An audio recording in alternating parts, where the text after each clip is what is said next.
மிக முக்கியமாக பேசப்பட்ட ஒரு விடயமாக இருப்பது கனேமுல்ல சஞ்சீவவின் கொலை சம்பவத்தோடு தேடப்பட்டு வந்த இசாரா செவ்வந்தி அல்லது எல்லோராலும் செவ்வந்தி என்று உச்சரிக்கப்பட்ட ஒரு பெயருக்குரிய பெண் நேபாளத்தின் முக்கியமான பகுதியில் வைத்து கைது செய்யப்பட்டிருக்கின்றார். இலங்கையில் இருந்து சென்ற போலீசாரும் நேபாள போலீசாரும் இணைந்து இந்த கைது நடவடிக்கையில் ஈடுபட்டதாக இலங்கை செய்திகள் தெரிவிக்கின்றன. இதற்கப்பால் நேபாளத்தில் கைது செய்யப்பட்டுள்ள இசாரா செவ்வந்தி உள்ளிட்ட 5 சந்தேக நபர்களை விரைவில் இலங்கைக்கு அழைத்து வருவதற்கான அனைத்து ஏற்பாடுகளையும் இலங்கை தரப்பினர் மேற்கொண்டிருப்பதாக இலங்கையில் இருக்கக்கூடிய குற்றத்தடுப்பு புலனாய்வு பிரிவினுடைய பொறுப்பு அதிகாரிகள் உறுதிப்படுத்துகின்றார்கள்.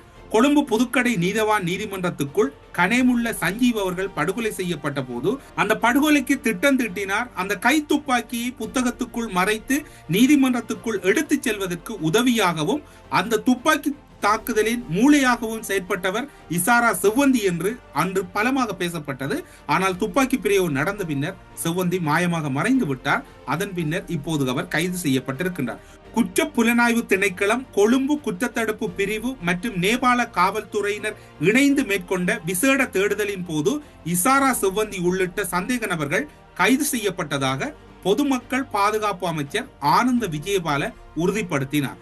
வழக்கு விசாரணைகளுக்காக கடந்த பிப்ரவரி 19ஆம் தேதி கொழும்பு புதுக்கடை நீதவான் நீதிமன்றத்தில் அழைத்து செல்லப்பட்ட கனேமுல்ல சஞ்சீவ சாட்சி கூட்டில் நின்ற போது நீதிமன்றத்துக்கு உட்பகுதியில் வைத்து இந்த துப்பாக்கி பிரயோகம் மேற்கொள்ளப்பட்டது.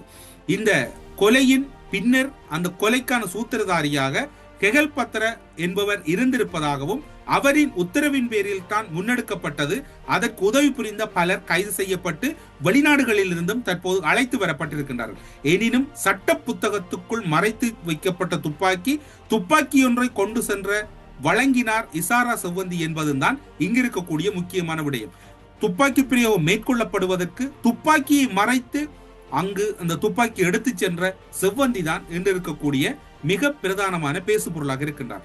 கெகல் பத்ரவுடன் சேர்ந்து இயங்கிய யாழ்ப்பாணத்தைச் சேர்ந்த JK பாய் என்றுதான் அவருடைய பெயர் குறிப்பிடப்படுகிறது.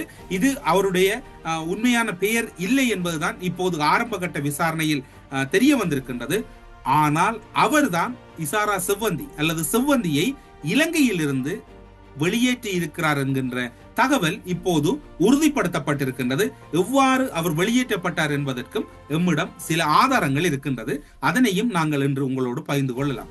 இதன் பின்னர் அவர் இந்தியாவில் இருந்துதான் வேறு நாடு, அதாவது நேபாளத்துக்கு தரைமார்க்கமாக சென்றிருப்பதாகவும் கூறப்படுகிறது.